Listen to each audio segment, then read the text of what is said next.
오늘 열왕기상 17장부터 굉장히 중요한 인물이 등장합니다. 바로 엘리야 선지자입니다. 오늘부터 여러 장에 걸쳐서 이스라엘의 왕 아합과 엘리야 선지자의 이야기가 겹쳐서 나옵니다. 아합이 이스라엘의 가장 악한 왕이었다면 엘리야는 이스라엘 역사상 가장 강력했던 능력의 선지자입니다.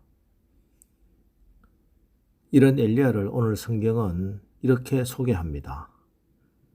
길르앗에 우거하는 자 중에 디셉 사람 엘리야. 이것이 엘리야에 대한 소개 전부입니다. 그가 나이가 몇 살인지, 어느 집안인지, 누구 문화에서 교육을 받았는지 어떤 소개도 없습니다.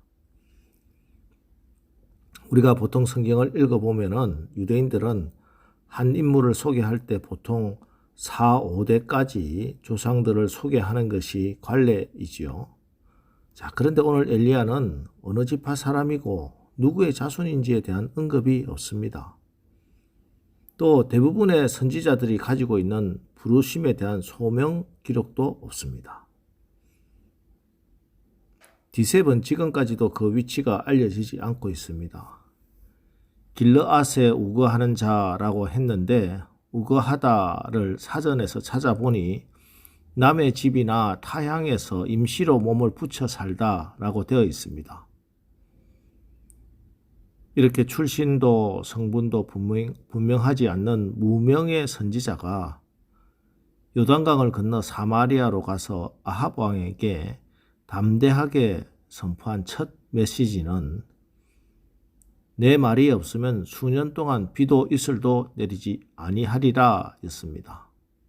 하나님의 말씀을 담대히 선포한 것입니다. 당시에 아합 왕은 얼마나 악했던지 어제 읽은 열왕기상 16장 30절 31절 보면은 오므리의 아들 아합이 그의 이전의 모든 사람보다 여호와 보시기에 악을 더욱 행하여 느밧의 아들 여로보암의 죄를 따라 행하는 것을 오히려 가볍게 여기며 시돈 사람의 왕 엣바알의 딸 이세벨을 아내로 삼고 가서 바알을 섬겨 예배하고 하고 기록되어 있습니다. 이제는 대놓고 바알을 섬기고 바알에게 제사하고 모든 이스라엘의 신앙을 바알 신앙으로 만들어 버린 것입니다.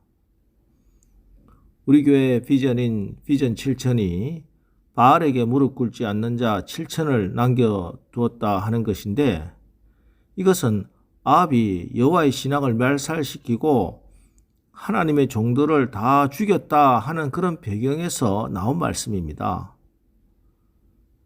그런 아합 왕에게 담대히 나가 하나님의 말씀을 담대히 선포합니다. 어찌 보면은 담대한 게 아니라 무모하기조차 합니다. 그럼 어디서 이렇게 무모할 정도의 담대함이 나온 것일까? 1절 말씀을 다시 한번 보겠습니다. 길르앗에 우거하는 자 중에 디셉 사람 엘리야가 아합에게 말하되 내가 섬기는 이스라엘의 하나님 여호와께서 살아계심을 두고 맹세하노니 내 말이 없으면 수년 동안 비도 이슬도 있지 아니하리라 하니라. 내가 섬기는 이스라엘의 하나님 여호와께서 살아계심을 두고 맹세하노니. 예, 엘리야의 이 담대함의 근거는 이스라엘의 하나님 여호와께서 살아계심입니다. 그렇습니다.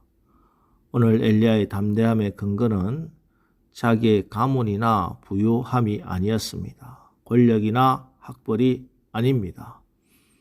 엘리야가 가진 담대함의 근거는 그가 섬기는 이스라엘 하나님 여호와께서 지금도 살아 계시기 때문입니다. 여러분, 강하고 담대하시기 바랍니다. 하나님이 살아 계심을 믿으시기 바랍니다. 우리는 사람이 손으로 만든, 사람이 머리로 상상해낸 그런 죽은 아무 능력도 없는 그런 우상을 섬기는 자가 아닙니다. 우리는 온 우주 만물을 창조하시고 지금도 살아 역사하시는 전능하신 하나님을 섬기는 하나님의 백성들입니다.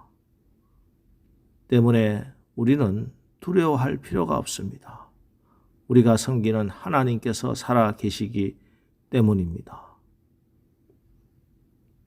그래서 오늘 이 살아계신 하나님께서 가짜신 바알을 폭로하시면서 누가 참 하나님이냐 바알이냐 나 여호와냐 물으시고 스스로 당신을 나타내 주십니다.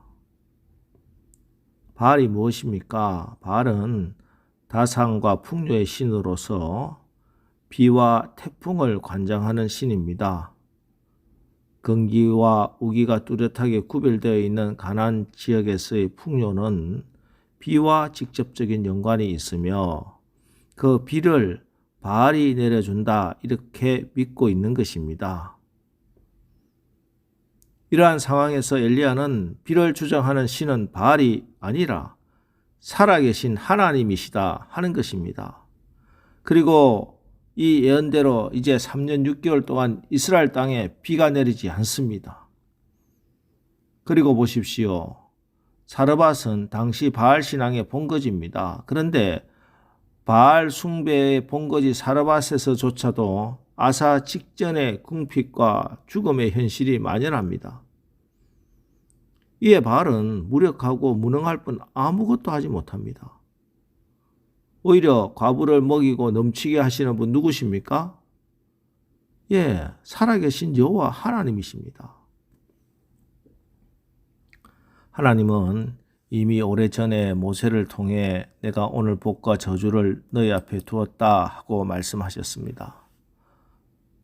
하나님의 은혜로 값없이 구원받아 하나님의 백성이 되었지만 하나님의 복을 누릴 것인지 아니면 징계와 심판을 받을 것인지는 그들의 선택에 달려 있다 하는 말씀입니다. 지금도 복은 하나님으로부터 내립니다. 물질도 건강도 만물이 주는 게 아니에요. 속으면 안 됩니다. 주님 떠나 세상을 섬기고 돈 섬기면 부유해지리라 하는 그 짓에 미혹되면 안 됩니다. 15절 16절입니다. 그가 가서 엘리야의 말대로 하였더니 그와 엘리야와 그의 친구가 여러 날 먹었으나 여호와께서 엘리야를 통하여 하신 말씀같이 통에 가루가 떨어지지 아니하고 병에 기름이 없어지지 아니하니라. 물론 이 말은 하나님 잘 섬기면 무조건 건강하고 부자가 된다 하는 말은 아닙니다. 이 말씀은 풍요를 얻기 위하여 바알과 아세라의 머리 숙이는 시대 풍조에 매몰되지 말라 하는 것입니다. 그것은 사실은 가뭄에 죽는 길이라는 것입니다. 이 말씀은 하나님께 우선순위를 지키며 살아가는 나의 백성들아 염려하지 마라. 내가 너희를 먹이고 내가 너희를 살리고 내가 너희와 너의 가족을 위하여 지금도 너의 가루가 떨어지지 않게 하고 너의 기름이 마르지 않게 하겠다 하는 하나님의 약속입니다. 아무리 세상이 지금 경제적으로 힘들고 어렵다 할지라도 이 세상에 내 건강도 마르고 내 물질도 마르고 인간관계가 말라 비떨어진다 하더라도 그러나 우리가 하나님께서 원하시는 우선순위를 잘 지키면은 하나님 뜻대로 살아가기만 한다면은 하나님께서 우리의 인생을 마르도록 그냥 두시지 않겠다 하는 약속입니다. 그렇습니다. 그 옛날 북이스라엘에는 아합 왕처럼 악한 왕이 통치하고 있을 때 그때도 하나님의 일을 하고 있는 선지자 엘리야도 있었고 저 사르밧의 과부처럼 그럼에도 불구하고 하나님이 기뻐하시는 우선순위를 지켜가며 사는 한 과부도 있었습니다. 여러분, 오늘 말씀은 우리가 먹는 문제 때문에 먹고 사는 것 때문에 물질 때문에 하나님의 영광을 가리는 일이 없도록 먹고 사는 문제 때문에 하나님을 배신하는 일이 없도록 주시는 하나님의 말씀입니다.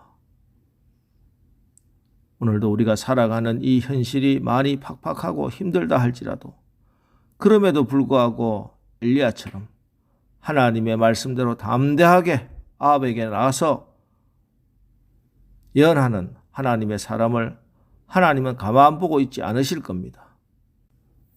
사르밧 과부처럼 오늘도 하나님의 역사를 위하여 내 신앙 양심을 걸고 믿음으로 투쟁하며 살아가는 자들, 하나님은 굶어 죽게 그저 두시지 않을 겁니다. 그 통에 가루가 마르지 않고 그 병에 기름이 마르지 않도록 하나님께서 친히 도우시고 책임지시는 오늘 하루가 되기를 주님의 이름으로 축원합니다. 기도하겠습니다. 하나님, 오늘 말씀을 통해 하나님이 살아계심을 우리가 말씀에 순종할 때마다 스스로 드러내 주시고 증명해 주심을 깨닫습니다. 날마다 우리의 삶의 여러 가지 문제들 앞에서, 특별히 물질적인 문제 앞에서 걱정, 염려하지 말고 오히려 믿음으로 굳건하게 서서 우리 가정과 사업장에 그 통에 가루가 마르지 않고 그 병에 기름이 마르지 않는 복을 받아 누리게 하옵소서. 예수님의 이름으로 기도합니다. 아멘. 자, 이제 주여, 우리가 오늘도 살아계신 하나님을 기쁘시게 하여 하나님의 은혜와 복을 받아 누리게 믿음의 길을 걸어가게 하옵소서. 우리 오늘 말씀 붙들고 우리 합심해서 기도하고 나가겠습니다. 우리 기도하겠습니다.